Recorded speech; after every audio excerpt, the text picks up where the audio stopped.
today's question on stack and queue is queue using two stacks. The question states that implement a queue using two stacks, namely S1 and S2. We have a query of two types. So the type 1 query is 1x, where x represents the element which needs to be inserted into the queue.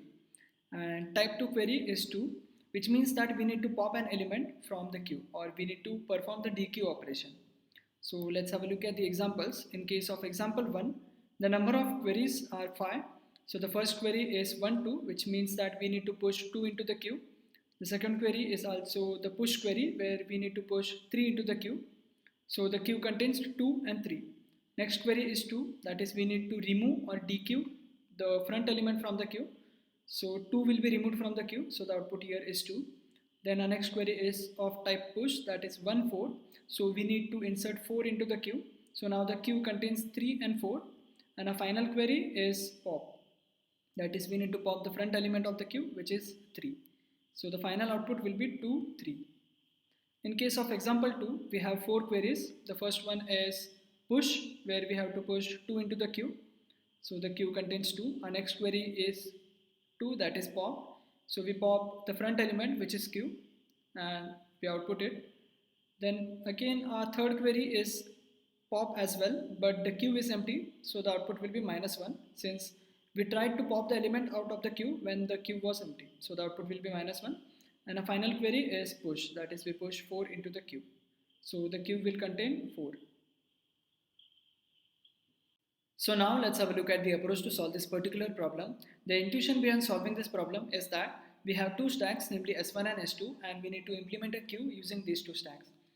So while performing an enqueue operation, we just push the element into stack 1 if the stack 2 is empty, and in case if the stack 2 is already filled, or if it contains any elements, then we push all those elements into the stack 2. In case of pop function or dequeue operation, we just pop out the topmost element of stack 2 if stack 2 is already filled, and if stack 2 is empty, then we take out all the elements from stack 1 to stack 2 and we pop out the topmost element of stack 2.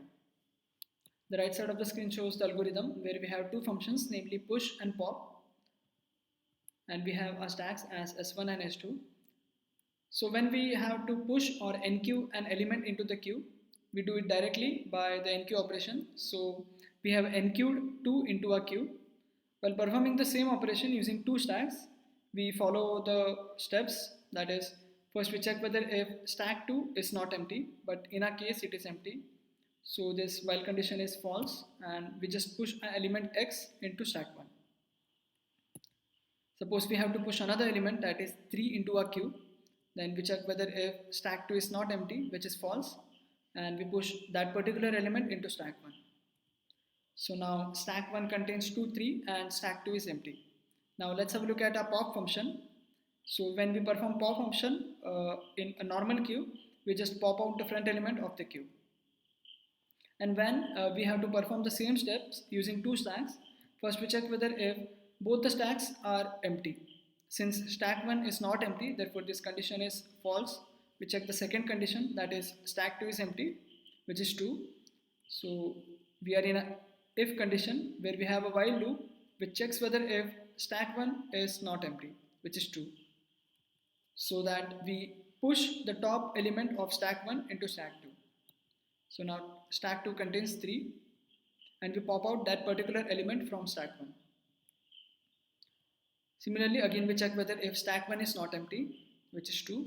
So again we push the top element of stack 1 to stack 2 and then pop that particular element from stack 1. Now again we check for the same condition. This time this condition is false since the stack 1 is empty. So we store the value of top of the stack of S2 into a variable called val. So val contains 2 and we pop the topmost element of the stack S2. And then we return val, which is a popped element. So this operations perform the operation of a dequeue operation. Now let's consider that we have to push another element into the queue, which is 4. So this time we check whether if stack 2 is empty, not empty, which is true. So we push top element of stack 2 into stack 1. and we pop out that particular element from stack 2. And again we check whether if stack 2 is not empty, but it is empty now.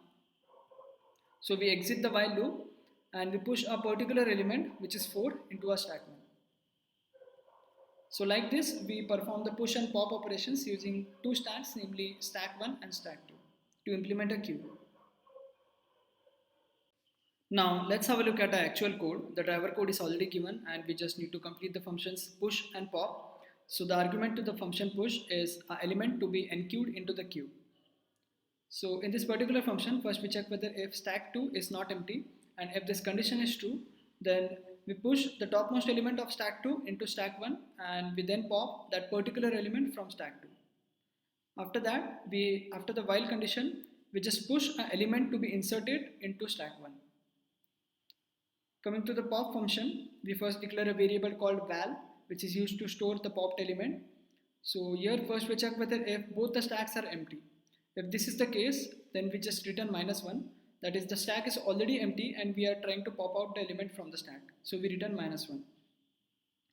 Then we check another condition, that is stack 2 is empty. If this condition is true, then we have a while loop where we first pop the topmost element, that is we pop all the elements of stack 1 and push them into stack 2 until stack 1 becomes empty. So this while loop is used for that purpose. And after the if condition, we just store the topmost value of stack 2 into the variable val and pop that particular element, and finally return the variable val, which is the popped element from the stack 2. So we can compile a code now.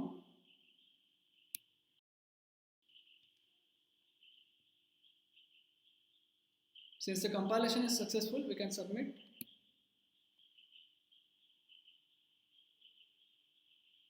And our code got submitted successfully. So if you found this video helpful, then do hit that like button and subscribe to my YouTube channel for more such upcoming videos on must-do coding questions for interview preparations. Thank you.